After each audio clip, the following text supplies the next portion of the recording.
बोल लो आप, हम तो बाद में मार दो खूंटा ठोक 3% भी पे ना वो बात नहीं मैं करना। चाहूंगा कि आप ही सवाल करें, आपके पास कोई चल मैं बोलूँ सर। बुजुर्ग तो तू ही छे।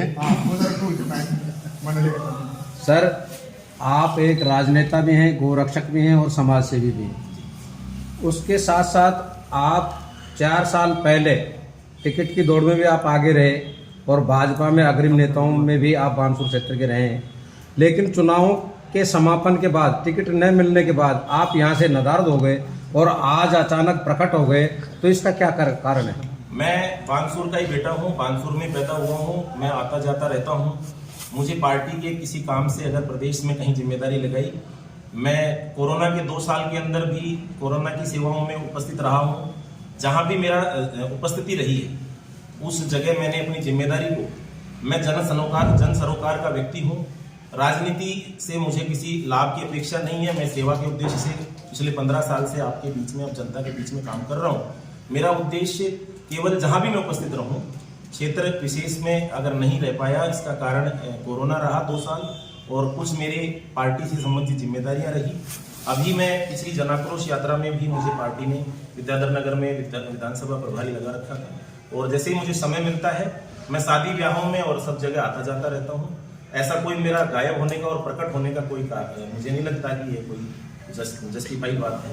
लेकिन फिर भी अगर मैं कम रहा हूँ तो अब मैं पूरी तरह से उपस्थित रह करके और जो मेरे मूल स्वभाव है उसमें काम करूँ। सर आप जन आक्रोश यात्रा के समापन समारोह में आप यहाँ पर थे, आपको मंच पर नहीं बुलाया गया, क्या ये राजनीतिक साजिश तो नहीं थी?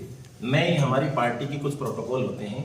मैं वैसे मंच पे ही था, मेरे पास फोटोग्राफ्स हैं और पार्टी के कुछ प्रोटोकॉल होते हैं। मेरे पास कोई दायित्व नहीं है। मैं एक सामान्य कार्यकर्ता के नाते बाद में मुझे हमारे सीनियरों ने ऊपर बुला लिया और मैं वहाँ बैठा रहा। मेरे पास ऐसा, हमारी पार्टी के कुछ सिस्टम है, तो ऐसी कोई विशेष बात नहीं। सर प्रेस वार्ता का मुख्य उद्देश्य क्या है, क्या मुद्दे हैं जिसको लेकर आपने प्रेस वार्ता की? प्रेस वार्ता आप सबसे मुलाकात करनी थी, ऐसा कोई विशेष मुद्दा नहीं है।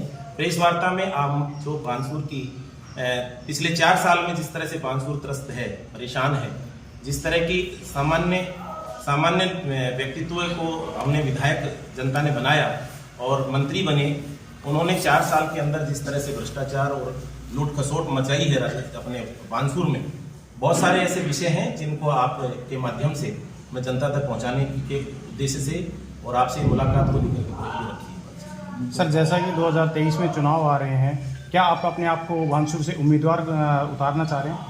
हर व्यक्ति के अंदर अभिलाषाएं होती हैं। मैं भी एक पार्टी का कार्यकर्ता हूं। अगर पार्टी के लेवल पर मुझे कहीं अवसर मिलेगा और मैं उसमें अपनी पराकाष्ठा की मेहनत करूंगा, जनता में और मेरे पार्टी के नेताओं को अगर लगेगा कहीं उचित, तो मैं अपनी उचित बात भी रखूंगा और पार्टी अगर मुझे मौका देगी तो मैं निश्चित रूप से इसके लिए काम कर रहा हूँ। हर कार्यकर्ता की अभिलाषा होती है, तो इसमें कोई नई बात नहीं। अगर पार्टी का टिकट नहीं मिलता है तो आपका क्या रूप है?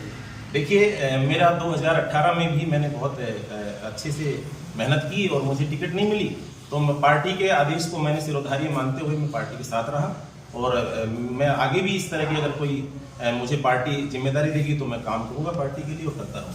नहीं सर, देवी सिंह जी और महेंद्र सिंह जी तो आपस में टिकट बांट रहे हैं कि भाई इनको टिकट मिलेगा तो मैं नहीं लड़ूंगा और मेरे को टिकट मिलेगा तो ये नहीं लड़ेगा, तो क्या ये टिकट इन दोनों के बीच में ही है भाजपा का? देखो, ये हाईकमान का निर्णय है और मैं इसके अंदर कुछ ज्यादा नहीं कह सकता। किसी व्यक्ति विशेष के पास में अगर कोई राइट होंगे तो वो उनसे पूछें आप।